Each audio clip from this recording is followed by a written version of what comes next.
My interest in architecture, actually, funny enough, comes from my experience when I first came to London of noticing that there's a lot of surveillance cameras that you encounter on your everyday trips to wherever. So in my early works in the 80s, in my performances, I was kind of sometimes demonstrating to the audience that we are always being observed. And that translated much later in the 90s into my very large installation works, which are quite immersive and which actually offer the person or the spectator an experience that makes them also reflect on those issues of state control and being manipulated by the powers around us. So this is how it all started, and it's still an issue that comes into my work once in a while. When I was actually at the Slade School of Art, that's when I became introduced to the writings of Foucault and the concept of the panopticon, which was devised by Jeremy Bentham.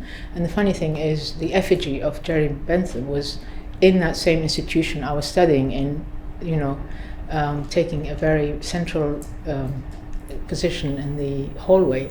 So it was very uncanny to be sort of working and thinking about these ideas at the time. I think they occur everywhere.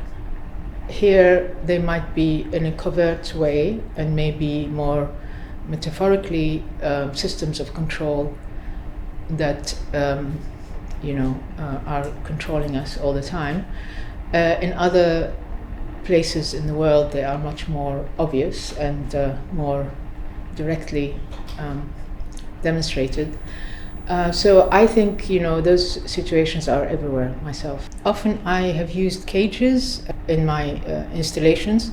For instance, in Light Sentence, you have these lockers that are above human height, and this in a U-shaped structure, and then in the middle of the structure there's a very slow-moving naked light bulb that goes up and down and projects shadows of the wire mesh lockers on the walls, making the whole space very unstable and kind of giving you a sense of insecurity and instability in the space. And then when you walk in, your own shadow gets enmeshed with inside the structure, and you become part of the installation.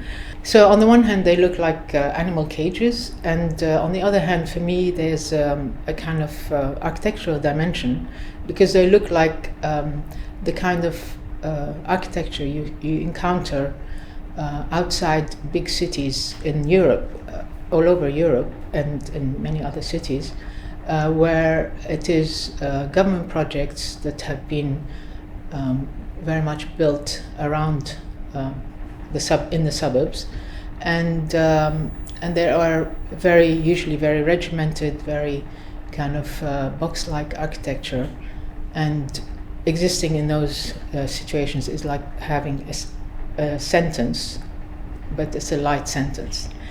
And for instance, it's very ironic that in France they actually refer to them as cage à lapin, which means rabbit cages, or cité dortoir, or dormitory cities. So I've always been interested in these kind of structures that are quite oppressive in many ways, and about containing and controlling the inhabitants. Even in a very early installation I made at a gallery in East London, which was actually my first show in a commercial gallery, I had stretched wires across the space, interrupting the body at different points as you walk in. And it was like a drawing in space. And I heard at the time that architects or students of architecture came, in to see my work. And I was quite flattered. The same for Light Sentence, for instance, because there's this kind of perspective of the cages, the wire mesh. There's something mesmerizing about seeing the shadows sort of rise and fall on the walls around you. And of course, for me, there is an architectural dimension, and the same with quarters. To be honest, when I was told about the prize, and I thought, wow, this is very nice to be acknowledged for that aspect of my work. And I'm really very flattered and very honored to be receiving this prize, especially that I learned that the W Awards are kind of focusing on honoring women architects, because sadly I feel that even now the achievements of women is still very often unrecognized and uncelebrated. So this is really a wonderful award to have.